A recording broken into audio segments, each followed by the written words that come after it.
Assalamualaikum warahmatullahi wabarakatuh. Perkenalkan, nama saya Dita Ramayanti, NPM 5019154, Prodi PGSD. Baiklah, di sini saya akan menjelaskan pengertian kurikulum PKN. Kurikulum adalah seperangkat rencana dan pengaturan mengenai tujuan, isi, dan bahan pelajaran serta cara yang digunakan sebagai pedoman penyelenggaraan kegiatan pembelajaran untuk mencapai tujuan pendidikan tertentu. Kurikulum sebagai kegiatan merupakan hasil terjemahan guru di lapangan berdasarkan kurikulum sebagai ide atau sebagai rencana tertulis. Jadi, faktor kemampuan, pengalaman, kemauan, dan sarana sekolah menentukan hasilnya apakah sama dengan ide dan rencana tertulis atau dapat juga jauh berbeda hasilnya. Kurikulum PKN adalah acuan untuk mewujudkan tujuan pembelajaran pendidikan kewarganegaraan yang merangsang siswa untuk memiliki kecakapan berpikir secara kritis, kewarganegaraan yang merangsang siswa untuk memiliki kecakapan berpikir secara kritis, rasional, dan kreatif. Di samping itu, untuk meningkatkan partisipasi aktif dan rasa bertanggung jawab. Konsep dasar kurikulum di SD pendidikan terjadi ketika ada interaksi antara pendidik dan peserta didik dalam lingkungan keluarga, interaksi antara ayah dan anak perempuan. Proses dalam pendidikan.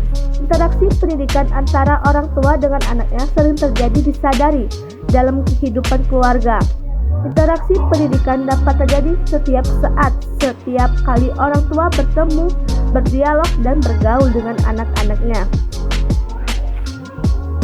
Pengembangan kurikulum PKN di SD, standar kompetensi dan kompetensi dasar menjadi arah dan landasan untuk mengembangkan materi pokok kegiatan pembelajaran dan indikator pencapaian kompetensi untuk penilaian. Dalam merancang kegiatan pembelajaran dan penilaian, perlu memperhatikan standar proses dan standar penilaian. Standar kompetensi dan kompetensi dasar PKN di SD dalam rangka mengimplementasikan program pembelajaran yang sudah dituangkan di dalam silabus, guru harus menyusun rencana pelaksanaan pembelajaran RPP. RPP merupakan pegangan bagi guru dalam melaksanakan pembelajaran baik di kelas, laboratorium, dan atau lapangan untuk setiap kompetensi dasar. Oleh karena itu, apa yang tertuang di dalam RPP membuat hal-hal yang berlangsung berkait dengan aktivitas pembelajaran dalam menyusun UPY.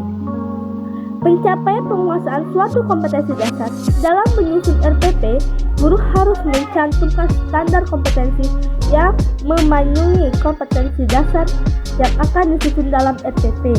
Di dalam RPP, secara rinci harus dimuat tujuan pembelajaran, materi pembelajaran, serta metode pembelajaran. Prinsip-prinsip sesuai dengan Permendiknas nomor 22 tahun 2006, yaitu pengembangan kurikulum dilaksanakan oleh sekolah dan komite sekolah. Yang pertama, berpusat pada potensi, perkembangan, kebutuhan, dan kepentingan peserta didik dan lingkungannya.